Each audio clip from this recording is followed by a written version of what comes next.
আশা করি সবাই ভালো আছে। আমি গৌতম। সেদিন বললাম না যে একটা বৃষ্টি হোক, দেখো একটা বৃষ্টি হোক, পেয়ারা ঠিক পেকে যাবে, ডাসা হয়ে গেছে। দেখো ডাসা হয়ে গেছে, এইটাও হালকা রং চলে এসছে।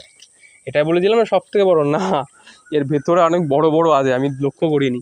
ওদিকে দেখো, তোমাকে একটা বড় দেখাই, সাইজটা দেখবে। এটাও ডাসা হয়ে গেছে, এটা কালকে পারবো, আজকে না।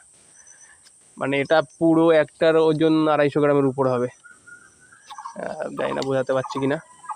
ঠিক আছে, তো এটাও প্রায় ডাসা হয়ে গেছে, এটাও প্রায় ডাসা হচ্ছে। তো বৃষ্টি হয়েছে এখন, পেয়ারায় অতটা মিষ্টি হবে না আমি যতদূর জানি। ছোটোবেলায় একবার এইরকম গাছের দিয়ে পেয়ারায় পরে আমার দম আটকে গেছিল।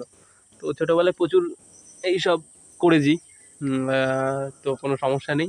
এটা এই সপ্তাহের মধ্যে ডাসা হয়ে যাবে। তো এখন এটা খাবো। আসলে আমার পেয়ারা খাওয়ার একটু বারণ আছে, খাওয়া যাবে না, চাপ আছে। তো মার জন্য নিয়ে যাবো বা দিদার জন্য, অবশ্য ঘরে রয়েছে পেয়ারা। তো এই যে দেখো, এই পেয়ারাটাই বড় সব থেকে, ঠিক আছে? দারুণ না? দারুণ।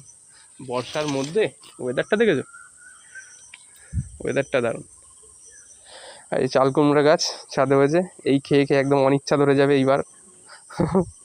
আমার দিদা লাগিয়ে রাখে, সব জায়গায় লাগিয়ে রাখে সব জিনিস, উচ্ছে, কুমড়ো, লাউ। যাই হোক, ভালো থেকো সবাই। এখন বৃষ্টি হচ্ছে, নিচে যেতে হবে।